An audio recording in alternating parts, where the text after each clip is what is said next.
Hey, Dream Stream listeners.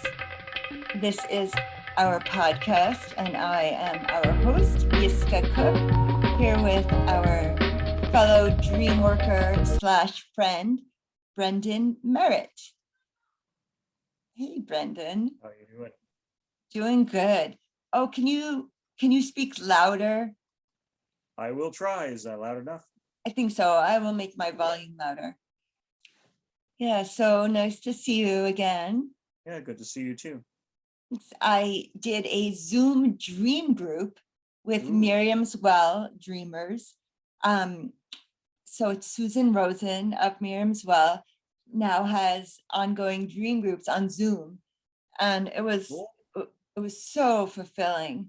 I felt like, oh, I haven't felt this alive in weeks and weeks and weeks and weeks.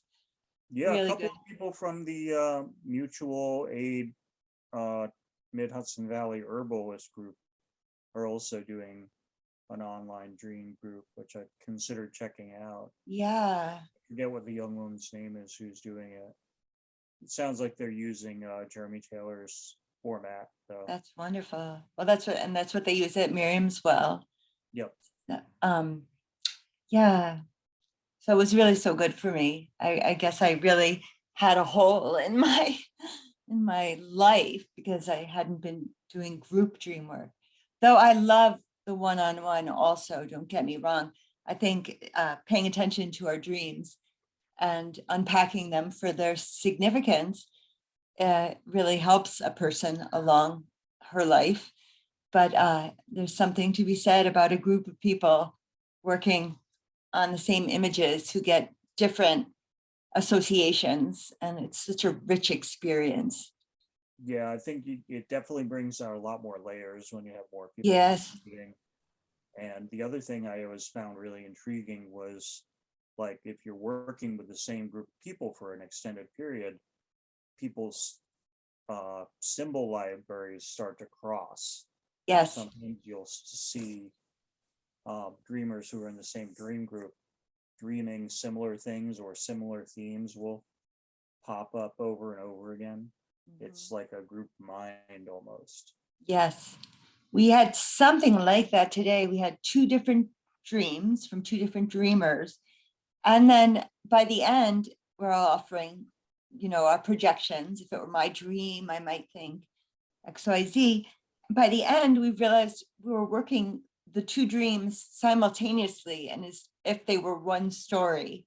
Ooh. So, and that was extraordinary. And this is the type of group you're describing. They have been meeting together for many years now.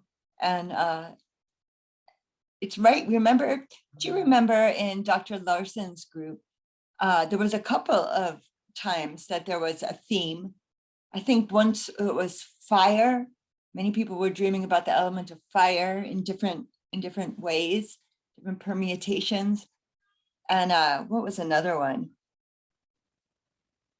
I don't know, but I those remember there things. being a city theme at one point. Yeah. Something Okay. about Atlantis. Right. Like Oh, that. yes. Yes. Remember Robin like kind of drawing it all together. Yeah. At the end with her poem, which she, used bits and pieces of everybody's dreams. Yes. This one picture. That's why I think a creative process after working a dream is such a gift to both oneself and to the dreamer and to the group, presumably, but that's why I love taking the last 5-10 minutes of a group to write a spontaneous poem. That's what we used to do in Dr. Larson's group. And I always thought that was an awesome thing to do with dreams. Yeah, yeah. Personally, I've always been inspired by the surrealist movement. And yes. I'd be curious to know a little bit more about some of the techniques that they use in the creative process, because surrealism intentionally, drew from dream imagery, and I'm wondering if they actually consciously did any dream work to get themselves into that flow. I wonder. That's really interesting. So have you been dreaming and recalling your dreams, Brendan? Yeah, I've been having reoccurring theme lately has been meeting with people in community. Like I've had a couple of different dreams where it seems like there's a party or a collective event happening, which, you know, during the whole quarantine, we haven't really had a lot of stuff like that to attend or go to. So it might just partially be that I'm craving that. I know that I'm craving community. I recently had to leave an online community I was participating in because of not anything I did per se, but one of the people who was in charge of the group did some stuff that was personally questionable, and some of us questioned it. And by, you know, bringing it to the attention of others, we were decided to be detrimental to the group Okay. and removed. We don't remember how to be a group of people together anymore. We don't Well, I mean, remember. I think we do, but I think some I don't people know if I do. are short-sighted in what that means. I mean, they're still so much in survival mode right now, Yes. that it's hard to think of the collective good. Yes. Yes. Yes. So, and then what happens? I'm at a party. I'm usually encountering people who I know who I haven't seen in a very long time. One that stuck out to me, it was like a second dream after a previous one with a party going on. And what was really strange in this dream is that there were people in the dream dressed in, like, I don't know, 17th century clothing. Okay. Like full on, like curly Louis XIV Yes. wigs, you know, white face, and they're men with their lips done up, you Yes. know, all dressed as like total pops and speaking like this, Yes. sort of characterized. and and it was weird because it was like, in the dream, these people were like landlords and business owners. It was as if there was like this very clear class distinction Huh. between the owners and the non-owners. I don't even The know, peasants. proletariat. Yeah. And it was, I still don't know what that was all about. Yes. But So, it was kind of like a potluck happening. And like, you know, then there's these, you know, lords and ladies walking around on the lawn as well. does the dreamer remember any of the foods that were at the potluck?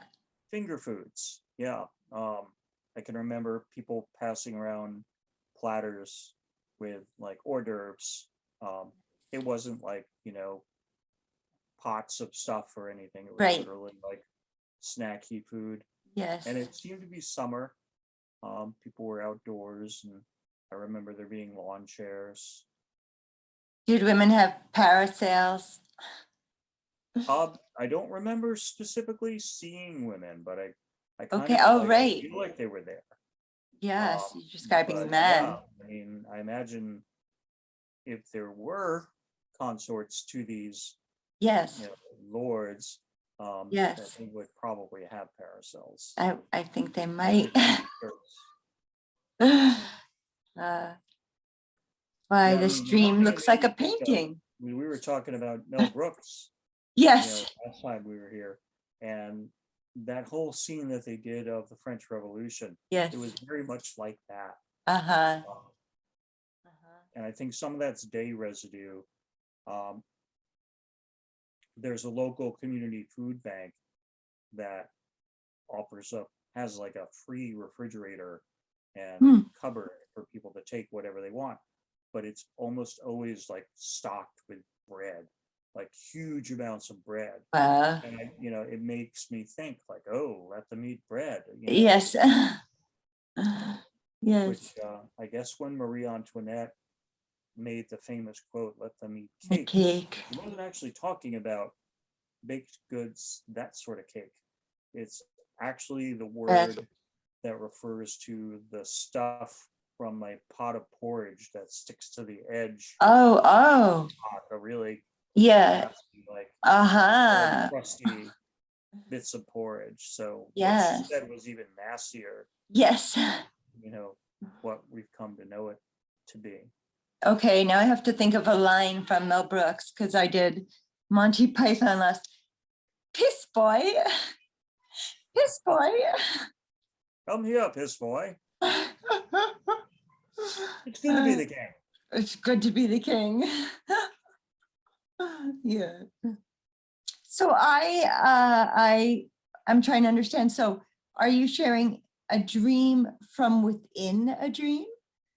There's kind of It a, felt like there were two dreams that bled together. The first okay, dream, it was definitely a party.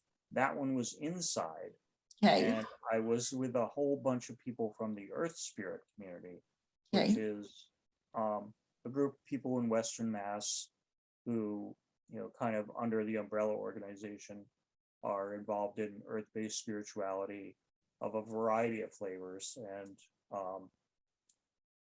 I don't think they're doing it this year, but every winter they do a really lovely thing around Candlemas, like February 1st, that yes. day, St. Bridget's Day, called, what is it called? Oh, the Feast of Lights, sorry. And they do this incredible pageant with dramatic reenactments. But I think like part of my craving for community is related to that, because the community I was removed from did have a spiritual side to it. So that's something I am definitely missing. Yes. So other than having all that brought to my attention, plus this underlying dialogue of like class divide, yeah, that's two of the big elements going on in dreams. But one of the weird things in the first dream Yes. was that it was all people who I hadn't seen in a really long time, and two of the people in the dream are brothers. In real life, they are brothers, and they're actually identical twins.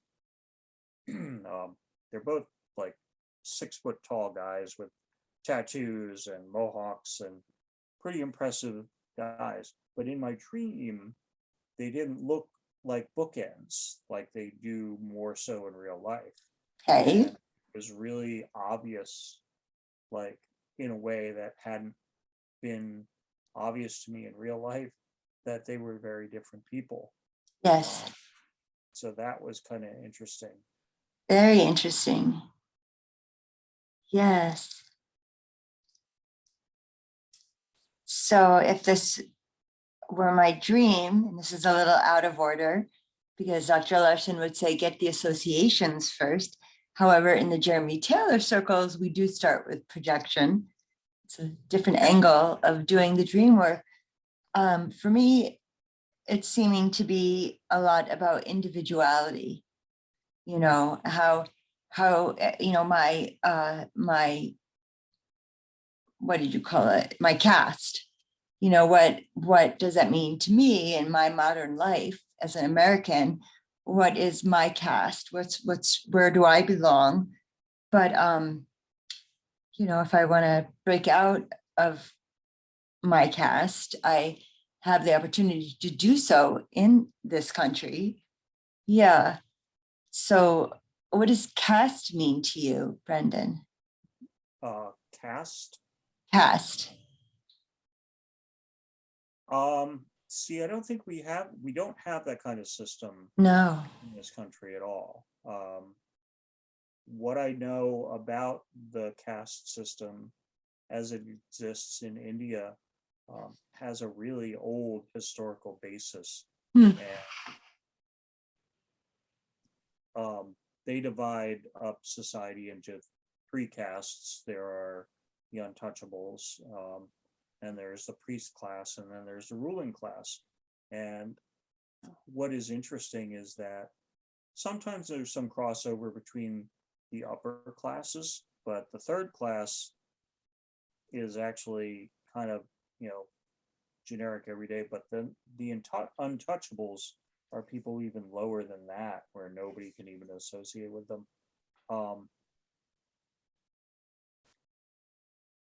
It makes me think, I don't think of it as caste in the dreams though, but definitely class.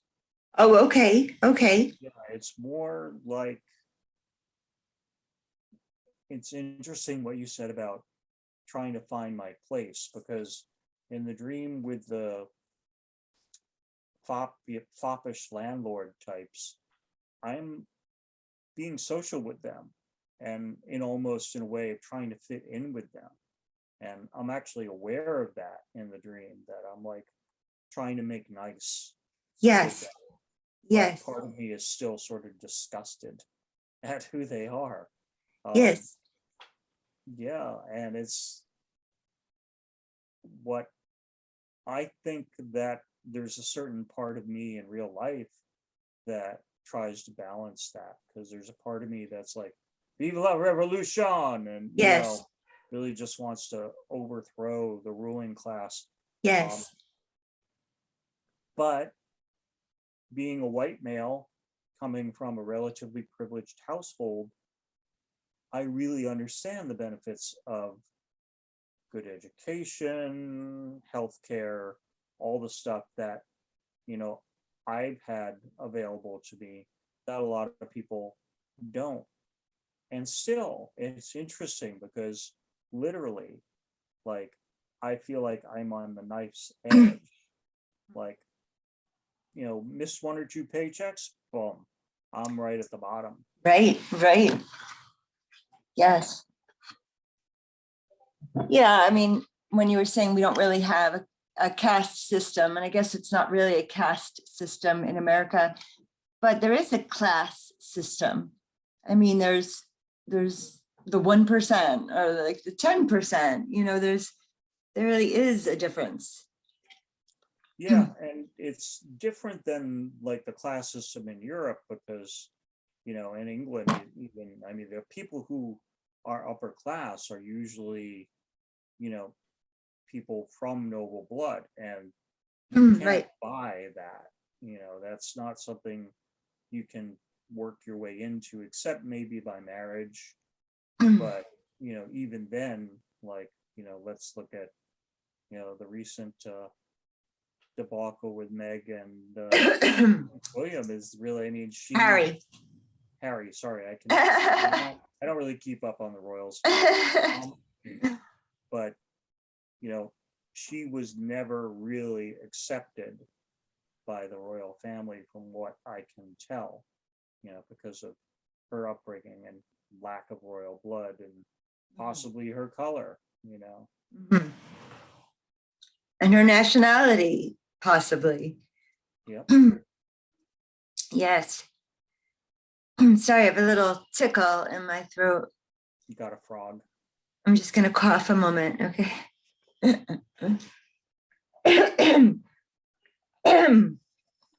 Yeah, so I mean, it's interesting, I guess, the socioeconomical Yes. bit of it. We have sort of a class system, but Yes. we're still given at least the illusion of the idea that we can climb that social ladder.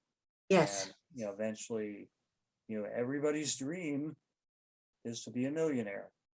Right. That's at least the American dream. And there's that word, dream. Yeah. Again, It's a little bit of a different dream than from the dream stream. I think, Yeah. that's not exactly what dream stream dreamers are dreaming about. Maybe there are, I don't know. It's like, There are. there's always people who show up to things like NLP workshops, who their main focus is getting their career, getting that job. They're going to make $1 million. They're going to buy a mansion and a yacht. Yes. There's still a lot of people who really, that code is so embedded in our upbringing, I think that it's really hard to completely extract yourself from it Yes. when you're presented by messages constantly that, say you have to buy the right toothpaste or whatever Right. in order to succeed. Yeah. I'm kind of paraphrasing the Rolling Stones there. Which song? Mother's Little Helper. No.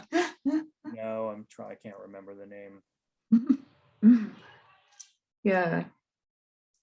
So now what these twins, is there a characteristic that the two men share with each other that maybe you also share with them? What characteristic do you think about when you think about the twins, or which different characteristics from the two different people? Well, interestingly, they're both artists. One is much more, focused on his painting and, being a very strong visual artist. I think I caught your frog. I know. I hear that. Over the computer. Yeah, somehow, I think there's part of me that identifies with the artistic side of it. I've Yes. never felt comfortable with calling myself an artist, although Okay. I've done a lot of things that are artistic, Mhm. over the years, including painting, but I've never felt comfortable with owning that title. Okay. Then there's probably a little bit of envy, inside of me around people I know who have accomplished something in the art world, recognition or what have you. But I still find it really beautiful. Lately, I've just been frustrated with, not having any creative output. Yeah, I could see why that would be frustrating. Very frustrating. I kind of took a deep dive into Keanu Reeves today on YouTube. And he was in one interview, and the interviewer said, well, I don't want to bring this to a shallow level, but then she said something about the way he looks. And he said, there's nothing shallow about, the concept of beauty. And he said another thing, which I'm not remembering, and beauty. And it was like art, physical, like visual. There's nothing shallow about visual appreciation of beauty. And I thought that was really a beautiful thing to say. Yeah. Yeah, and I think it's particularly true of movies. Although I will say that even great cinematography can't save a bad script or bad acting. Yeah, I think that was his conclusion also with the co-star of his, is that it really depends on the script. Yeah. Yeah. And how the actors decide to interpret it. I saw a really bad King Arthur movie, and I'm not gonna even say what it was, but it was a recent one. Okay. And it was beautifully shot, like the costuming, the set design. Yes. All of that was the lighting, really dramatic and beautiful. Yes. But man, was the story bad. Right. Just like the lines, it was like a bunch of. It really comes down to that. Yeah. What did you say? A bunch of what? Wooden marionettes. Wooden marionettes. Yeah. Yeah. Yes. Which is creative in its own, but it's not exactly. Yeah, it's meant to be. I mean, yeah. I don't think that's what they were going for. Right. Yeah. It's ironic when Keanu's been one who's been accused of being a wooden actor. Oh yeah, no. Early days, particularly. I recently. You ever see The Matrix? He doesn't look so wooden when he's dodging bullets.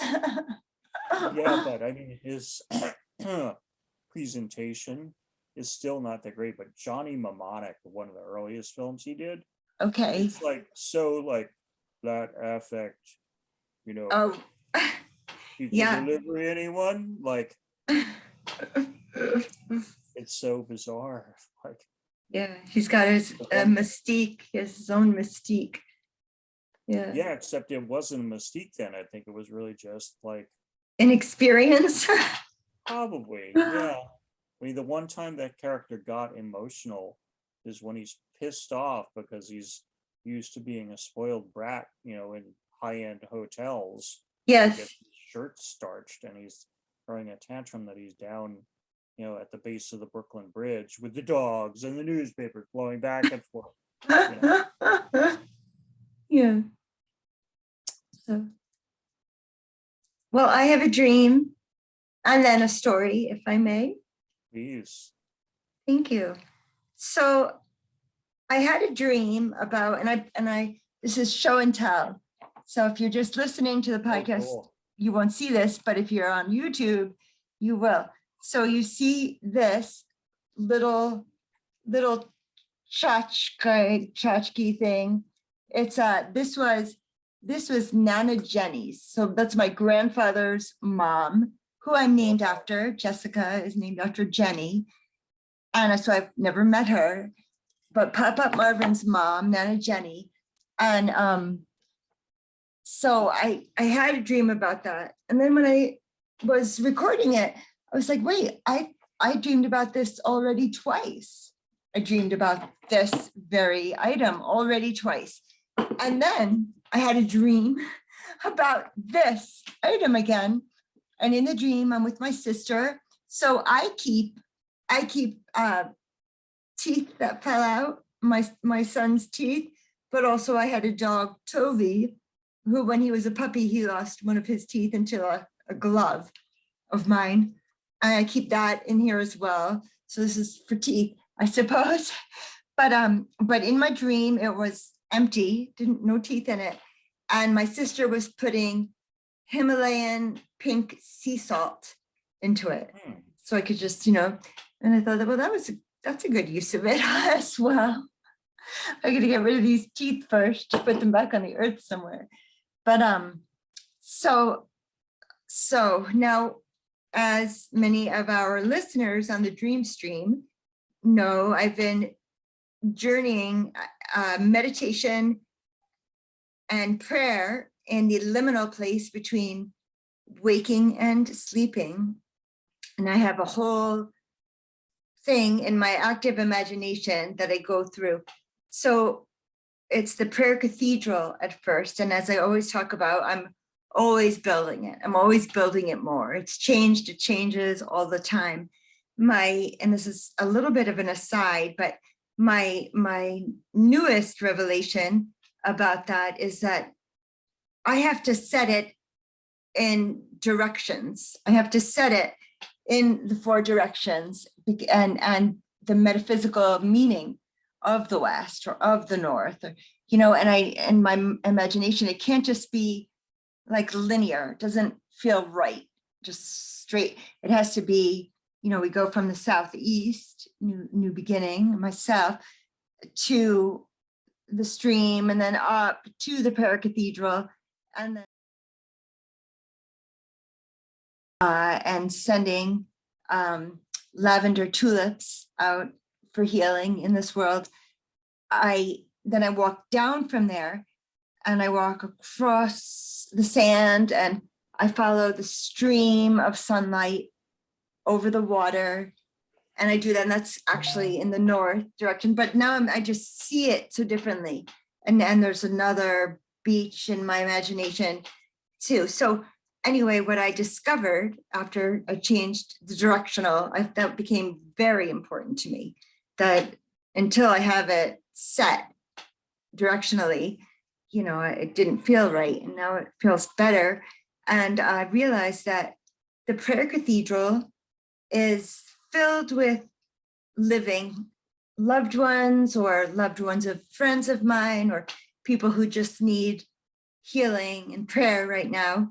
So that's all filled with life, those who are alive.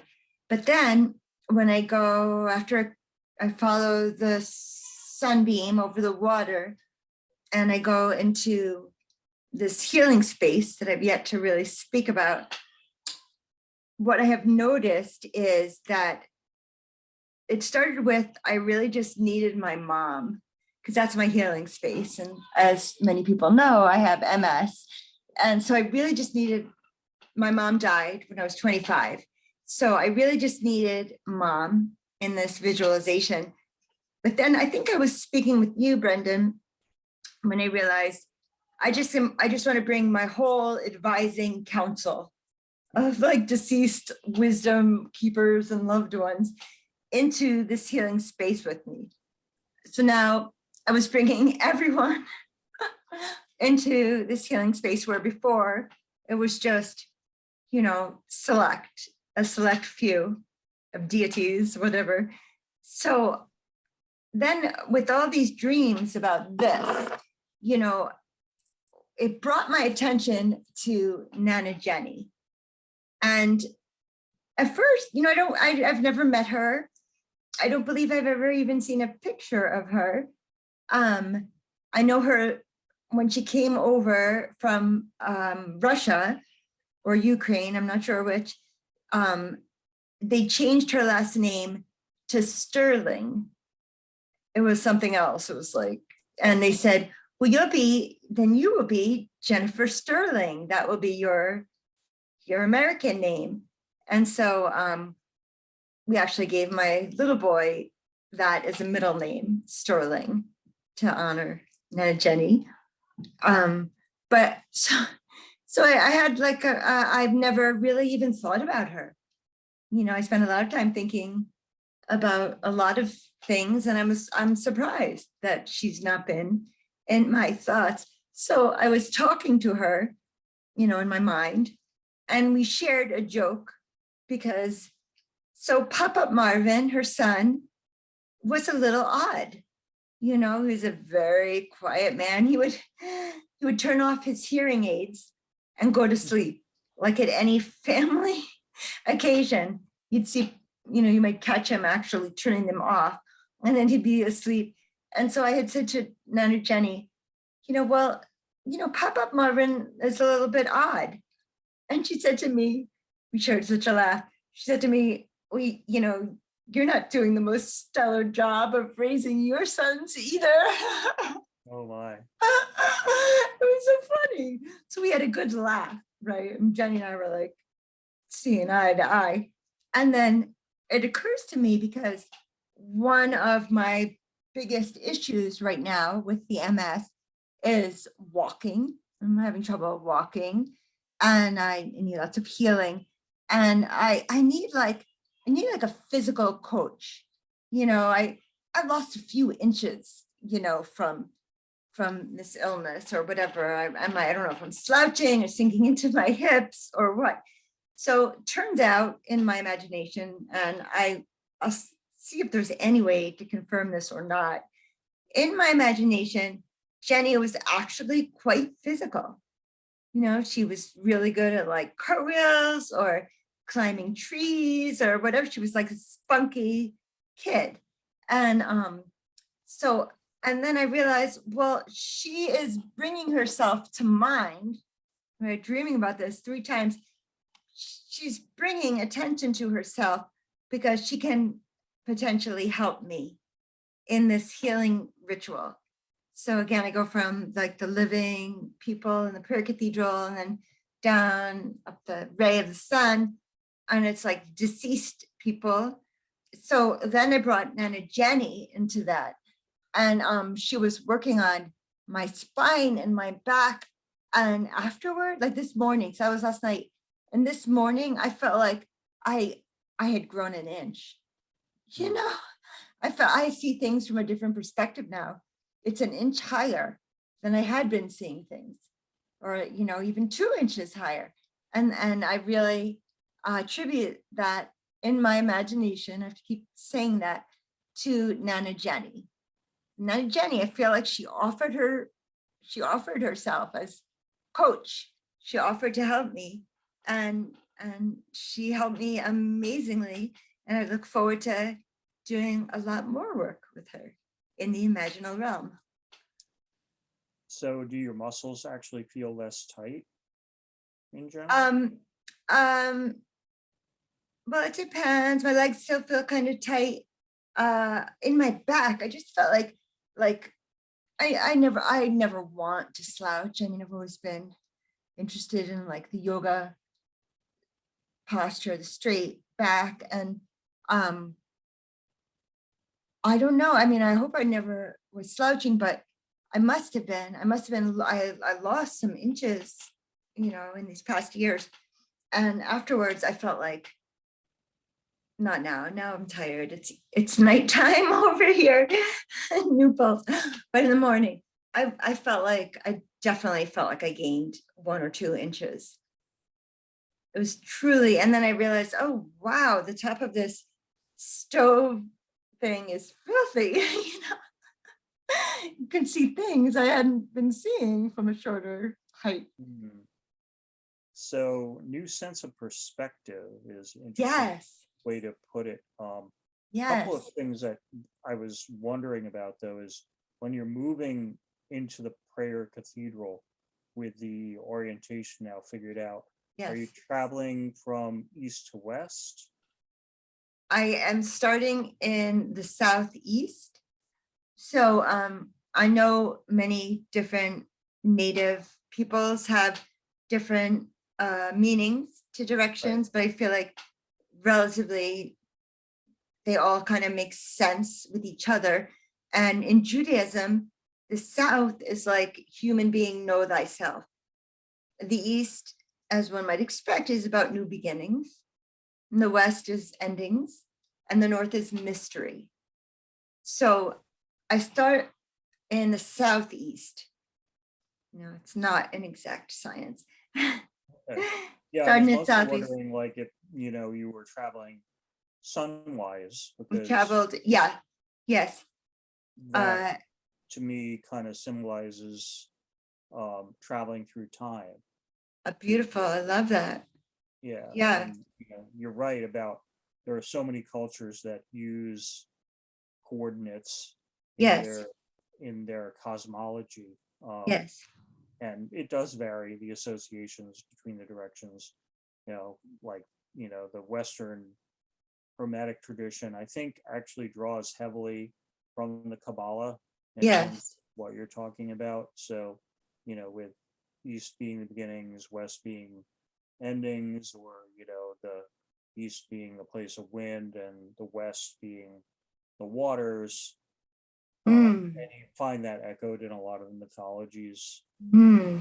Western world as well.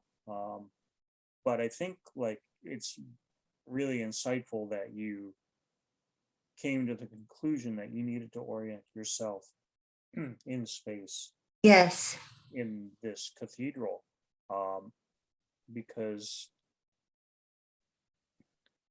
having a sense of place is really important, and it's where you are in relation to the world, really. In shamanic cultures, not only do you have the 4 directions, you also have up and down. above and within also. Yep, or within, yes, and yeah, Above, below, within. yep. Um, and the shamans who are consciously working with that sort of model of the universe travel with intention to the different coordinates of the cosmos to do different things. So knowing where you are is vitally important when you're navigating, the dream world, or, the astral, whatever you want to call it. Yes, Knowing one's place in the universe. yes. Um, Knowing how to retrace my steps because it's a continuous, um, continuous prayer in a way. It's like it's every evening. It's so I go from the southeast, then the prayer cathedral is towards the west, northwest, and then when I cross the sea and do the whole healing thing, that's the north. So, and then that's also a place of mystery. And that's where my deceased, well, before I had God as my healer, but I felt like no one may see the face of God and live.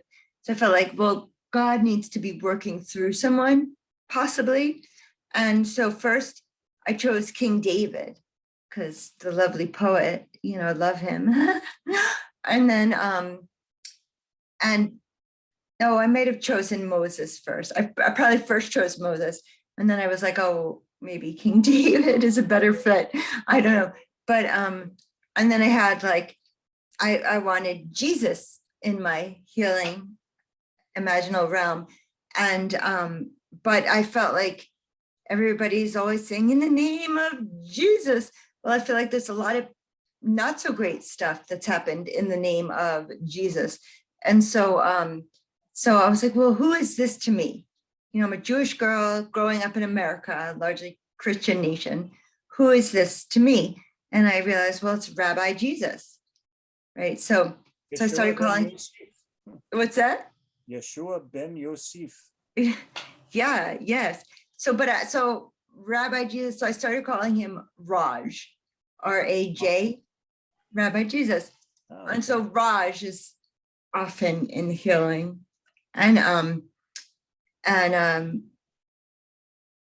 also have a guide who's appeared in many dreams of mine before that also helps me in the healing place. But yeah, it's neat to have now my whole council in there. As regulars of the Dream podcast may know, before I started on this incredible, you know, creative, imaginative quest, I first started with having a council of people who could help me, who I could call upon and help me in this life. So I felt like I needed more allies, or I needed to be clear of who some of these allies may be. So I had a whole imaginative council, and but it's only since realizing I need mom and having her that I realized I actually need the whole council. So it's quite awesome to bring the council into this healing space. And now Nana Jenny wants to come too, I imagine, because what else? I mean, 3 times I dream of this, and really well, aside from the teeth, so that's a whole other association and what missing teeth means and growth and whatnot. But it just reminds me of the woman who it used to belong to. So to me, that means she's asking to come in to this healing space also. So, so now that the place of the ancestors is in the north, right? Yes. Where you have it. Is she coming from that direction in your dream? Does she come out of the shadows of the mystery? She's coming from behind. She's coming almost from, well, that's interesting. Because then I manifest after I go through this whole process, the prayers, the healing, and then I start the manifesting. What am I manifesting? And in a way, she's coming from that area of my imagination, of my manifest place. So I don't know. What does that mean to you, manifesting? Well, I've been listening to a lot of YouTube, watching a lot of YouTube, you know, videos about Neville Goddard, and he's talking about, you know, if we picture something is already done, it's done, and then it's only a matter of time until. So, and he often speaks about The Secret. I have a feeling that the women who put together the book The Secret did it on the basis of his teachings, is my feeling. Oh, yeah. Definitely influenced by his work. Oh yeah, I draw from a lot of sources, but I had recently heard one of his lectures and I was like, yeah. Yeah, exactly. There's a lot of stuff in his stuff. Yes. Yeah. So after, I feel like you can't pray for yourself until, or you can't, not you can't, no such thing as can't, should, shouldn't, whatever. But I felt I couldn't start visualizing a healing realm for myself until after I prayed for others.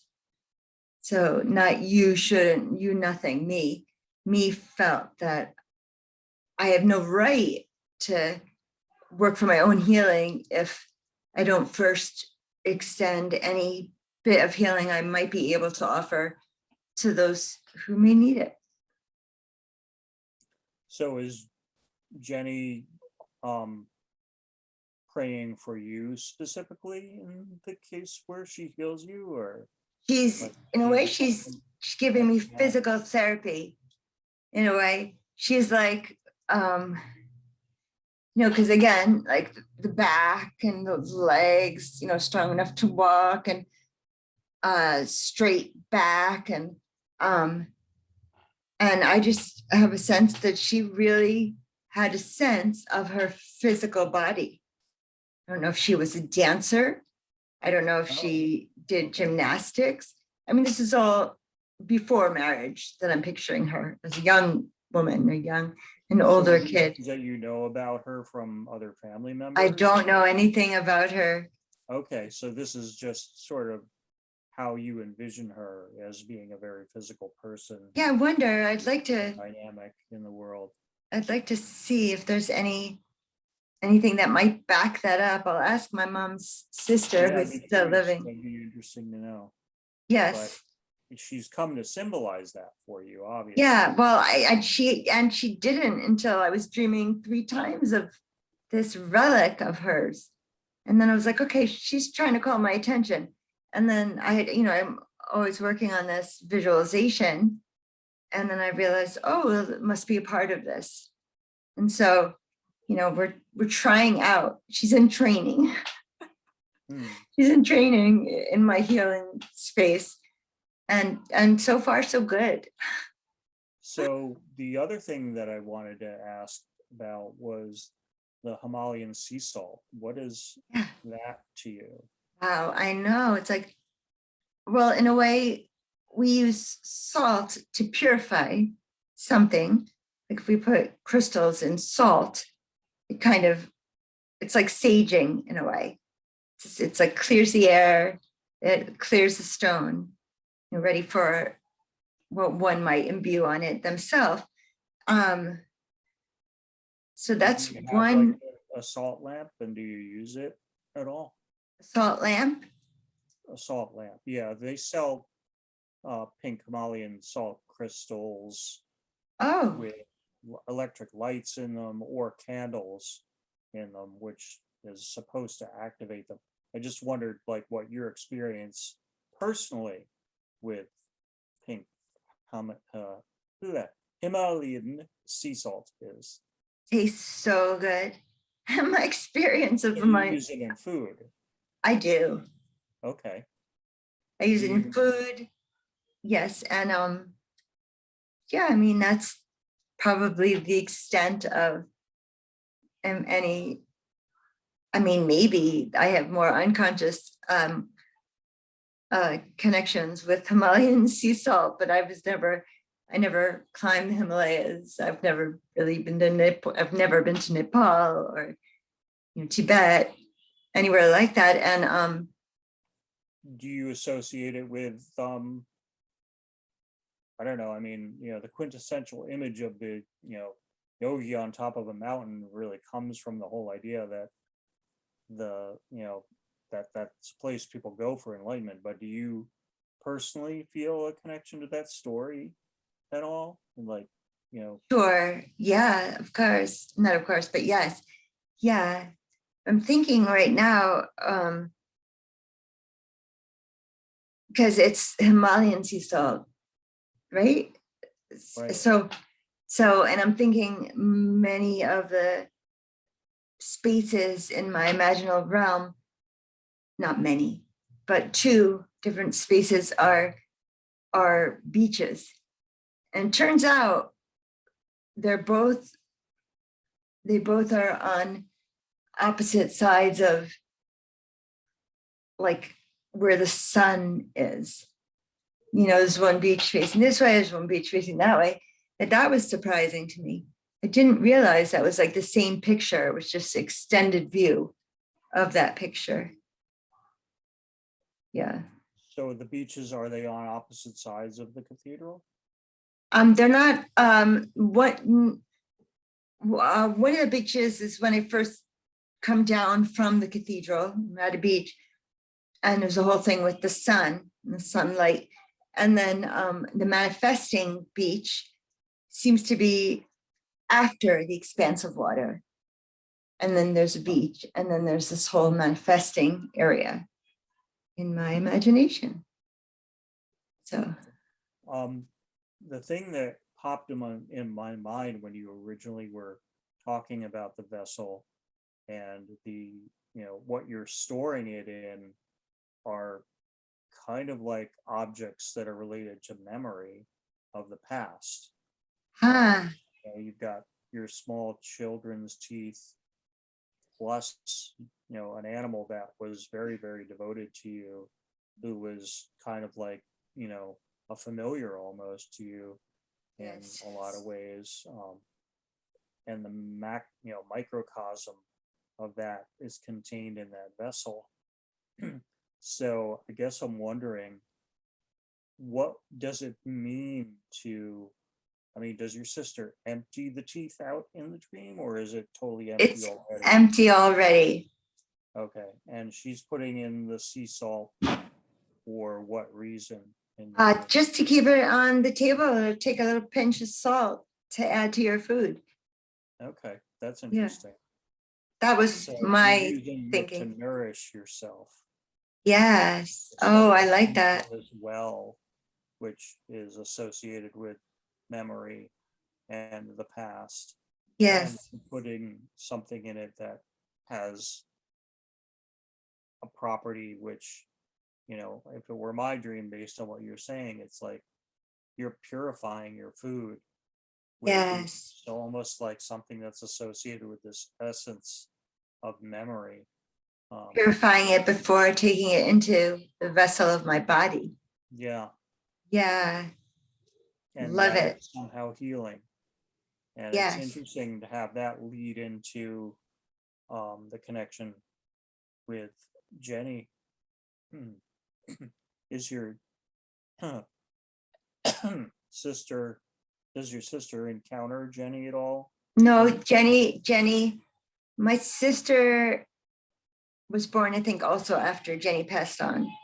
No, but I mean, in the dream, is there any interaction? Oh, no, I just say, oh, this was Nana Jenny's. And she's like, oh, okay. But not, I don't think well, Nana Jenny's not in these dreams. These dreams bring me to the idea that Nana Jenny's trying to get my attention. Oh, okay. Yeah. She's in my imagination. Got it. So in the imaginal cathedral. Yes. Yes. Okay. Yes. And But not in the living prayer cathedral, in the healing space with other deceased loved ones. the place of the ancestors in the north. And deities, yes. So the dream to you is a cue to incorporate her into. Yes, that's what it felt like to me. So in the dream, other than the bit about the container, you said there were 2 dreams that had the container? I'm pretty sure, because one night I dreamed about this container and I woke up and I was like, wait, I've dreamed about that before. So I had dreamed of it twice before the dream that my sister puts the pink sea salt into it. And what happened in the other dreams were? Really nothing memorable. Just the like, so, okay, here's what's different. In the first 2 dreams, It's a closed box like this. And in the dream where my sister is putting sea salt in it, it's an open box like this, and empty. Hmm. There's some gnarly looking teeth in there. My sister was so funny because I spoke with her on the phone and she said, "Oh, I just threw away all the kids' teeth." And I'm like, "What? You don't think?" I said, "What? I can't keep them along with the rat's tails and possum claws I have hanging." And she honestly didn't know. She didn't want to like naysay that because she didn't want to judge me because she wasn't sure. And that actually, when I was thinking about it, it's not that far-fetched. I have friends who have some unusual things like that. All I have is feathers and children's teeth. Oh, and I have a turtle's shell. Yeah, it's interesting. Like, it's funny that trying to remember where I read it. I'd like to find the reference again, but it was talking about different neurodivergent types, and one of the traits that they were talking about was collecting natural objects like, you know, feathers, bones, rocks, Rocks, all yeah. that stuff. And I think Shells. you and I, between us, just Yeah. with a lot of the people around the Center for Symbolic Studies, Yes. know a slew of people who do that. Yes. Yes. And you know, it's like a common trait. It's really funny. Right. It's You know, what binds us. it's one of those odd things, you know. Whatever that It's really common true. trait is. But and I've known little kids to do it, and some people do it as little kids and then don't do it as adults anymore. It's very But Waldorf kindergarten. So, you know, I'm is a it? Waldorf kindergarten teacher, and we often have, you know, nature table with different Yeah. things, a feather, you know, blue jay feather, whatever, rocks and whatnot. I have to say, when I moved into this house in New Paltz, one of the first things I fell in love about it, it's the steps are in such a way that there's a railway tie and then stones, and then a railway tie and then stones. So you can walk from railway tie to railway tie. And I used to do that as my like physical therapy. But when I realized all these beautiful rocks, and I felt at last there is a place I can free my rock collection that I've been collecting, you know, all the years of my travels over the years. I could at last like put my rocks back on the earth, and they can have, you know, whatever good juju for me living in the house. Yeah, they Or for become part of the whomever. fabric of the landscape. And it's interesting because, again, that's like something I would associate with the concept of memory, like the Right. teeth in the jar. And Yes. you're making it part of this larger pattern by putting them into the landscape that you're living on, that your feet are on every day. But the one thing I think is really interesting about the dream is that the vessel itself, like, is such a symbol, and it symbolizes a whole other person, and almost symbolizes healing in and of itself. Huh. Like, was there an emotional reaction in any of the dreams that you had to seeing the vessel? Um, it was more like nostalgia, and not so much about Nana Jenny, but about myself as a child when I was first given this relic from my parents. You know, it had originally belonged to Nana Jenny, and then they ended up giving it to me, her namesake. So I had mentioned that she's my namesake. Yeah, so it's interesting to me that the theme of memory, there it is again, you know, Yes, yes. you're connecting it with Mhm. nostalgia, and it's almost like a container for that. And then purifying that with the salt. It's like a transmutation. Like salt is, you know, another, you know, thing that if it were my dream, I'd be probably associating it with the alchemical Yes. salt, not necessarily, table salt, Yes. but salt that helps the transformation. Yes. And it's interesting. Jenny comes from the place of the ancestors in your cathedral, which you have as north, which is associated with earth in the Western Hermetic tradition. Okay. Interesting. And salt is one of those things that symbolizes. Yes. It's crystalline. It actually, even though, it originates from the ocean or is mostly harvested Right. Yes. from the ocean, at least, Yes. in a lot of cases, sea salt is. Himalayan salt is actually mined, I guess. It's probably, Or like rock salt. yeah, it's like, well, they call it rock salt because of the shape, because that's all manufactured, that Oh, stuff. yes. But I think like the Himalayan salt's actually leftover deposits from an ancient ocean that evaporated and left the salt with the various mineral impurities that give it its color. Yes. Magnesium and I don't know what else. Hmm. So, to me, there's an association with the idea of elemental earth. Element. Now I'm thinking from salt came lithium, and that was really the salt of the earth. And so maybe there's something in that in my psyche. My sister's putting the, help me stay grounded. That's what I was saying last time. I was like, I hope I don't get too out there because of all the work I'm doing in the imaginal realm.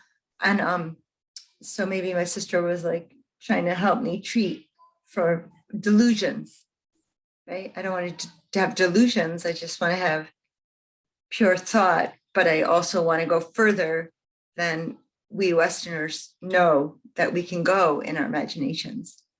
I Yeah, want to so uncover something that we hadn't yet dealt with or knew about. I think of the idea of earth as being like related to the idea of grounding, like, Yes. rooting oneself. Like mountains have roots, they don't move. Oh, Yeah, and that's so interesting that you just said that. Yeah, and Jenny's like trying to get you connecting to the physical. Like, so there's all these layers Yes.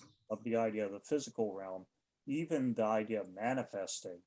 Because when you manifest something, you take it from an idea, Yes. to make it a physical or experiential reality in the 3D, physical world we all inhabit. Yes. So, yeah, that's interesting. Hmm. It seems like there's this transformation happening that's trying to gently push you, from the idea of just memory, but Yes. into a physicality. And maybe it's a memory of movement. Your body, Body memory. yeah, your I body love needs that. to remember how to move. Exactly. Exactly. Wow. Really intense.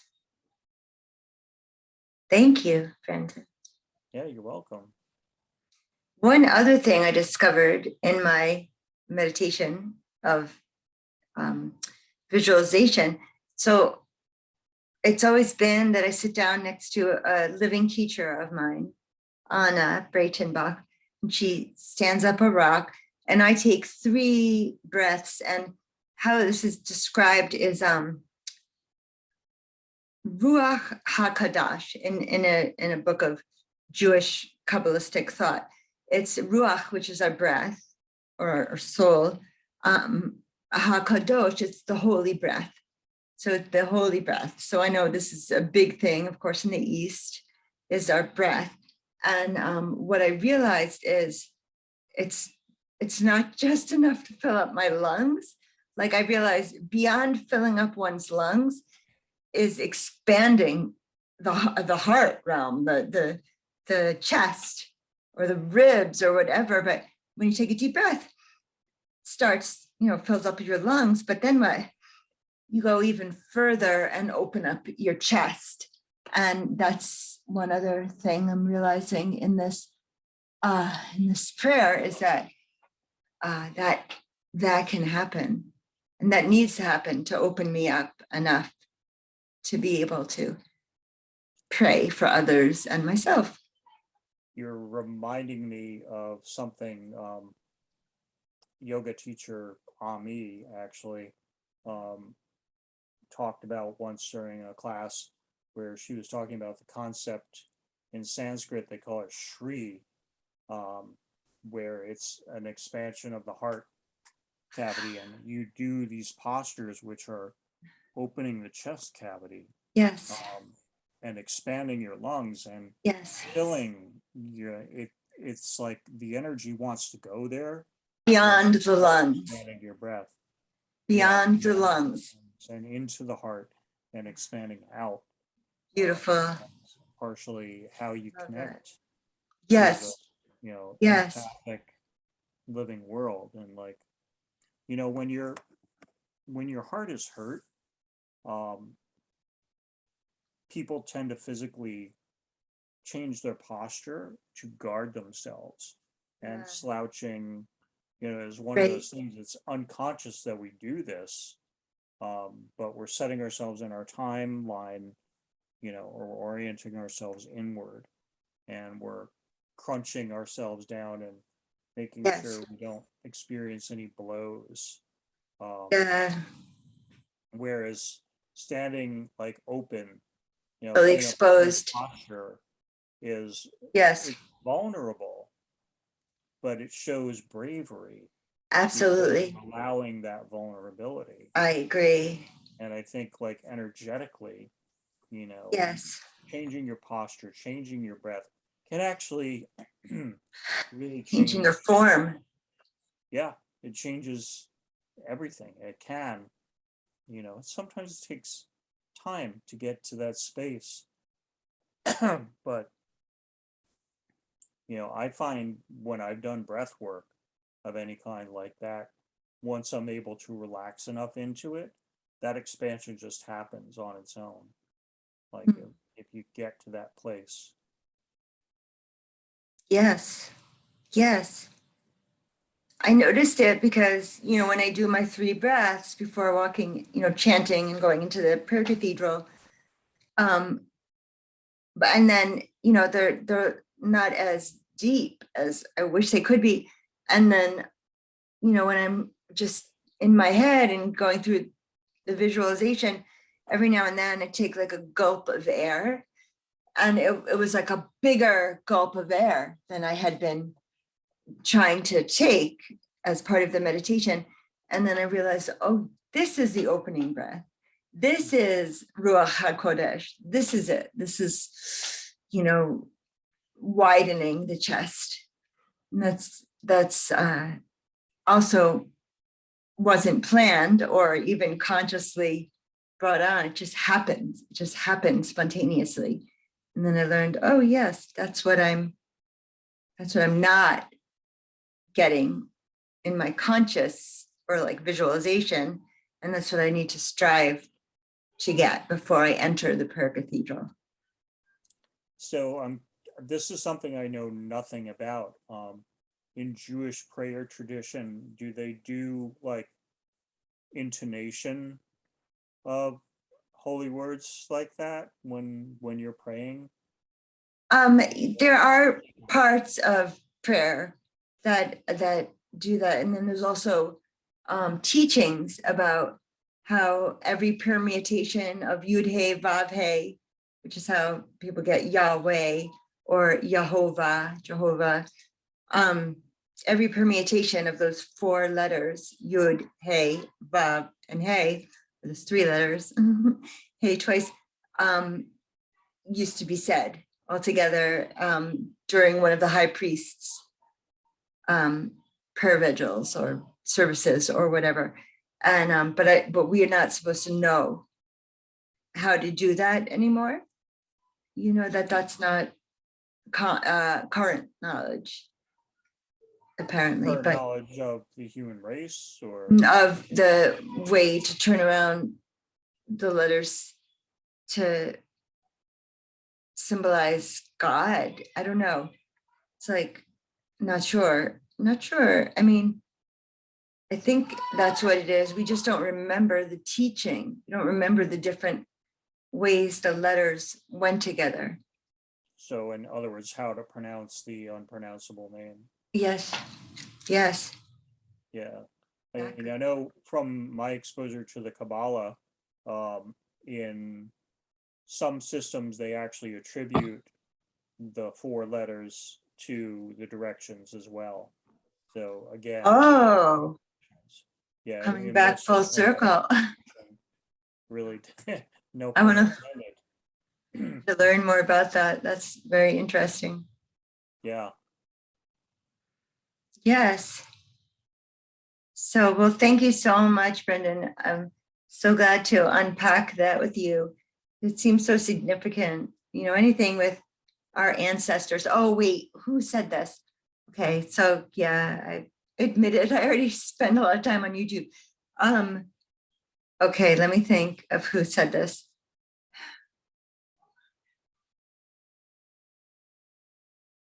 I'm not remembering exactly, but go on if you can recall exactly where you just were. That had triggered it. Oh, We were talking about the permutation of the letters. yeah, I mean, there are some practices where you actually intone the Okay. letters. Yes. There's actually a tradition that's called the Kabbalistic Cross, Huh. where you intone the Yod Hey Vow Hey as Yes. part of forming this cross of light in your body. And it's associated with the Kabbalistic tree of life as well. So, Yes. Yes. you have above and below, which Yes. they say, Malkuth and Kether and Malkuth, Yes. you have the highest reflected in the lowest, and the lowest is reflected in the highest. Nice. Yeah, now I'm wondering, I'm not remembering. I was so excited to share a teaching that someone had said that I just saw on YouTube. I'm not remembering what it was. If you trigger it. At 2 a.m, it'll pop in your head. I know. It'll do it in the next Dream Stream episode. Yeah. So that imaginal realm work has been so rich for me, because I really feel like, where we've already mapped the whole earth, and now we're learning more about the stars and the heavens, and we're mapping that, and the bottoms of the oceans, we're mapping that. We really want to get a sense. And I feel like one of the last explored vestiges is the imagination. And it is such a significant gift that we all have, and it's constantly changing for me, and evolving. It's constantly evolving.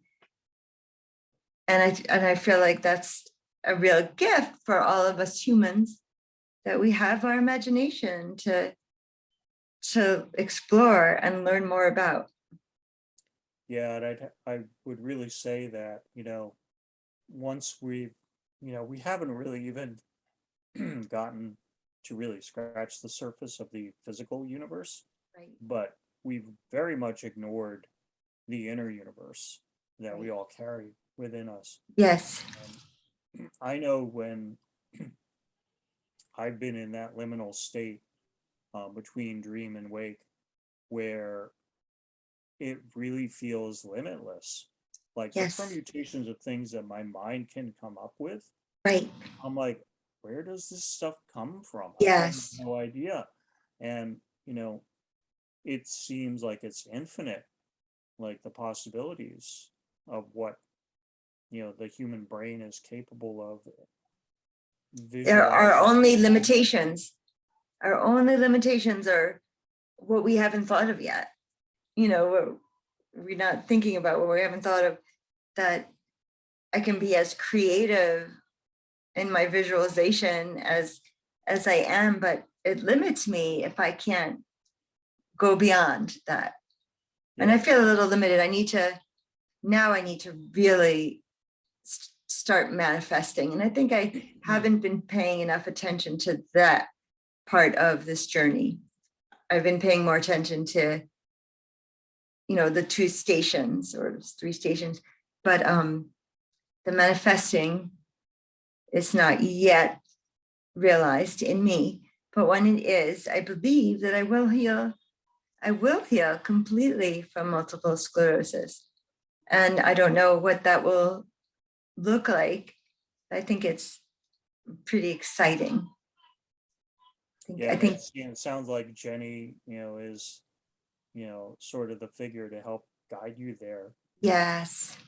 Whatever it is that she symbolizes to you.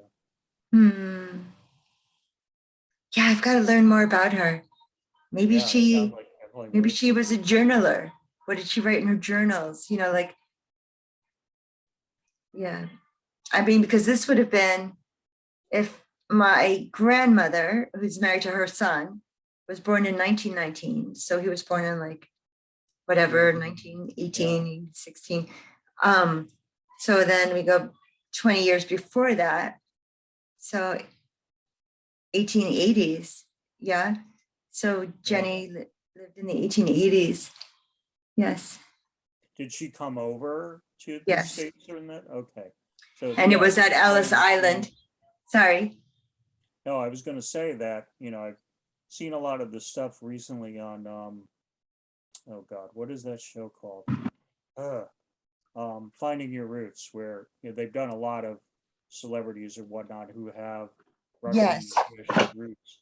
And there was a big wave of immigration in the 1880s from, what's referred to as the Pale of Settlement.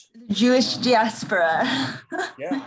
This is from Ellis Island. My cousin's son had gone, Statue of Liberty Island, Ellis Island, and he found Jenny Sterling's name, engraved there, and he took a picture, and it's on this, and I keep this.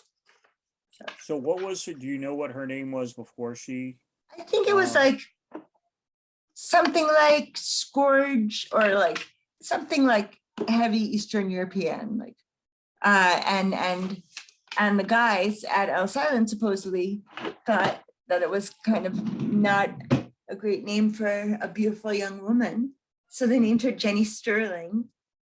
And as I said, now my son, Alexander, has Sterling as middle name because I love it.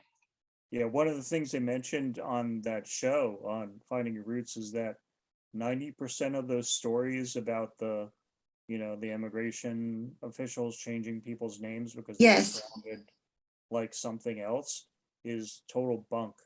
Oh no. Yeah, I mean, not trying to rain on the parade, but who was it?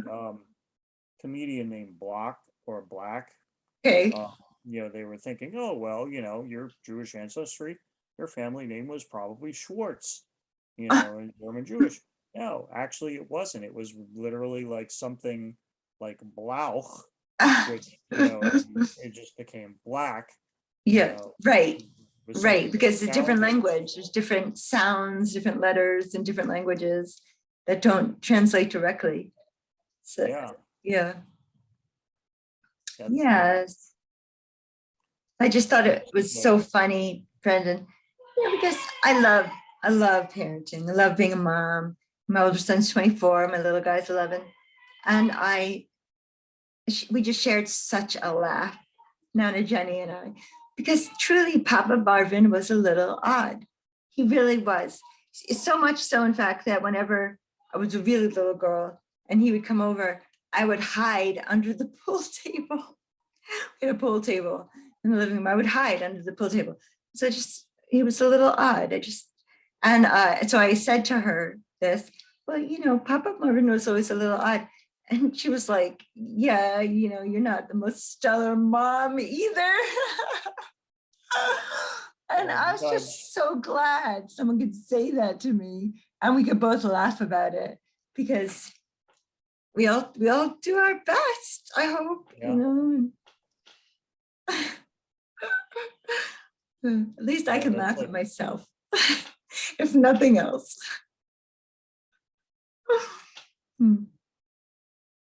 Oh, we have to have a sense of humor. We have to have a sense of humor. It's true. Rudolf Steiner always taught that this is why in these big Renaissance paintings of like the baby Jesus and Mary, that there'll be two little cherubs at the bottom, like laughing or smiling. It's like to keep the humor. Like humor will get us through the hardships of our lives. That's interesting. I never would have thought of that before, because it's, to me, I mean, the cherubs, it's kind of funny that they would actually even be in paintings of, Jesus and Mary or whatever, because they're really like these pagan Roman leftovers, of Cupid, who's been like made to this cutesy angelic being. But, Cupid in the Greek myths is no joke at all. I mean, it's sort of funny what he does when he's like getting somebody with his arrow, but usually the consequences are kind of like, sometimes dire. Like you fall in love with the wrong person. Cupid is not playing. No, you don't play. You don't play. Love can be harsh. Yeah. So, yes. Well, I want to thank you so much for your wisdom, Brendan. Happy to be here. I will do it again really soon. All right. Want to talk more about Lucid Dreams next time if we can get up a few. I'm going to find that book. You've got to start writing yours down again, because you hadn't been. Definitely need to. I was giving this reminder advice in my dream group, which is when we can't remember our dreams, often if we switch positions in our bed before we get up, like to the position that I was actually in when I dreamed it, like I'll have more memory of it. I'll have more recall. So like if I'm trying to, what was that dream? And then I roll again over to this side. It's like, oh yeah, it's the same thing as, when you're leaving a room to go and get something, but then you forget what it was that you were coming to get. Often if I go back to that same space where it first had occurred to me what I was going to get, I'll say, oh yeah, and I'll remember. It's similar to that. I don't know if your memory works like that, but also it's like a spatial thing. Yeah, muscle memory. And that's, again, that back to the whole coordinate thing. Like in NLP, we talked about how people have timelines unconsciously, and you can kind of tell where people are in their thought process based on their physical orientation in space. When you're, doing an induction.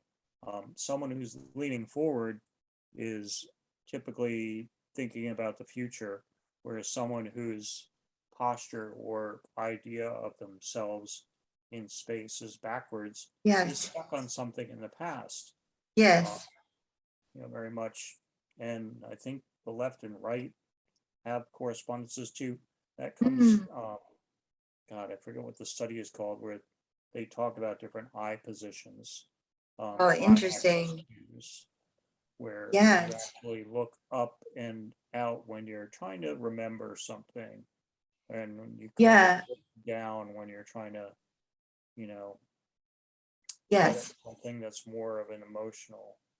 I really see that when I watch older episodes of the Dream Stream podcast.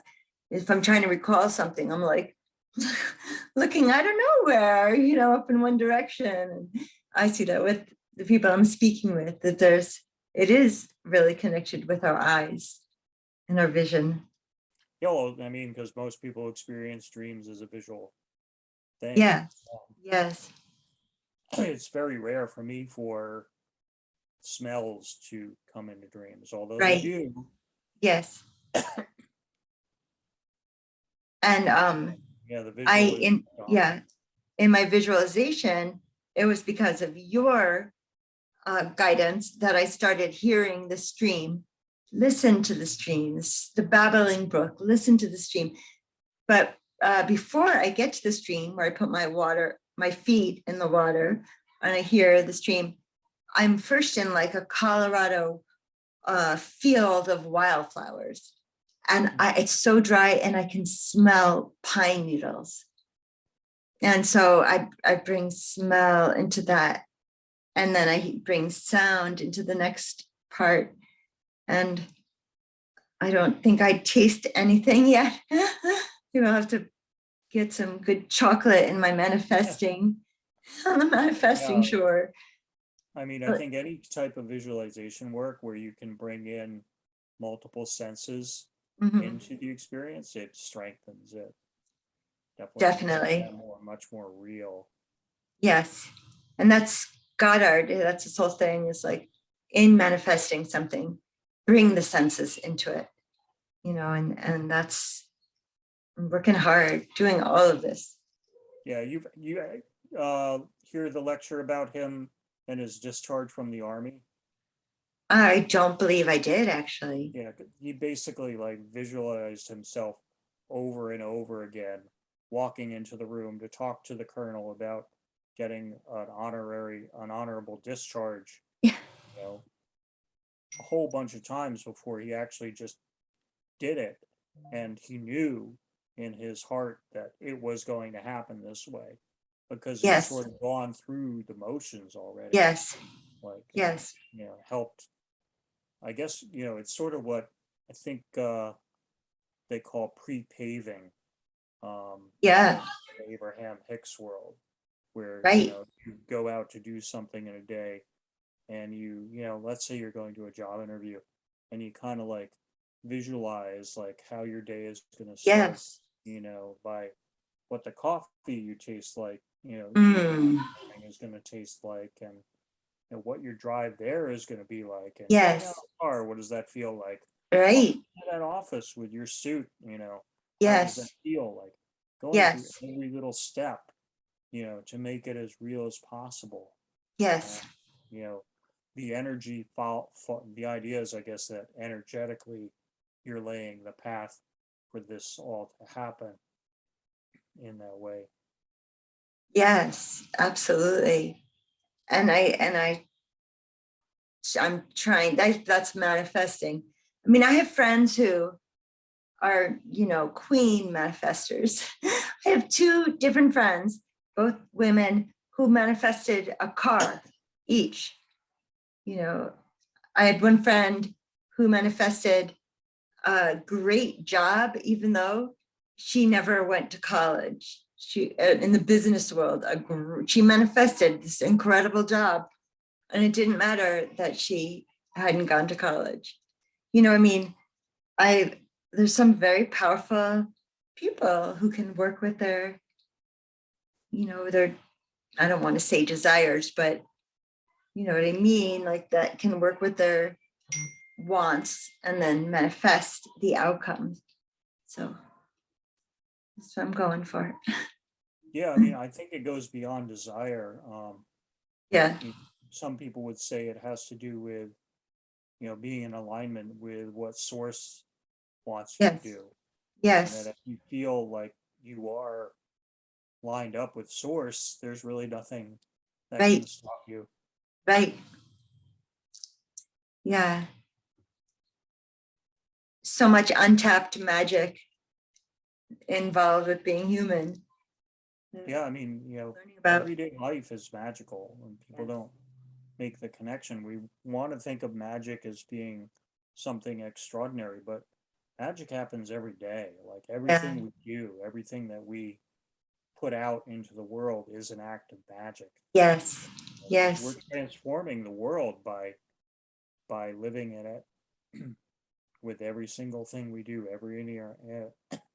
excuse me,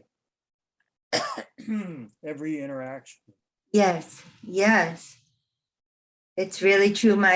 One of my teachers of Kabbalah, he's also like a Talmud Chacham, and he speaks Aramaic, and he grew up in Brooklyn in a Hasidic home, or maybe not Hasidic, but like Mitzrayim, like not Mitzrayim, not Hasidic. There's another stream of very Orthodox Jewry who are not necessarily Hasidic. What did you say? Is it Lubdai? The Lubavitch, no, that's also like Hasidic. Okay.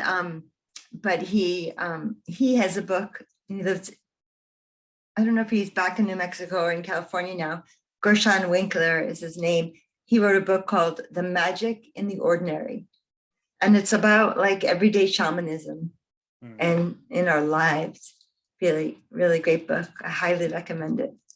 Sounds like, yeah, I'll probably ask you about that later. I put it in the show notes. Yeah. Okay, you have anything else to say, Brendan? No, nothing, nothing coming to me right now. Okay. I gotta get rid of this little Have tea with honey.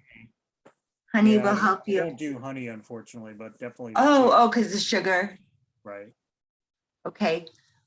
What do you usually do for a sore throat or a cough? Don't have a sore throat. I've got slippery elm, which I use for sore throat. But I love that. ginger. Yes. Mint. Yeah. Got mint tea now. I'm very happy about that. Wonderful. Okay. Take good care of yourself. You too. Thank you. Hi, Dream Stream listeners. And to our listeners, to the Dream Stream podcast, that I was trying thank you for joining us.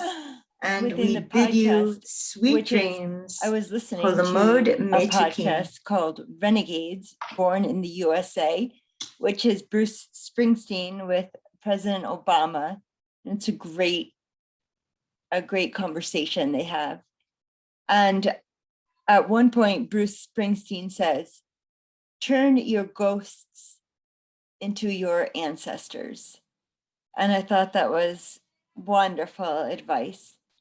You know, take the spooky things from the past and turn that into our allies, our ancestors. So that was it. Okay, have a great day, everyone. Ciao.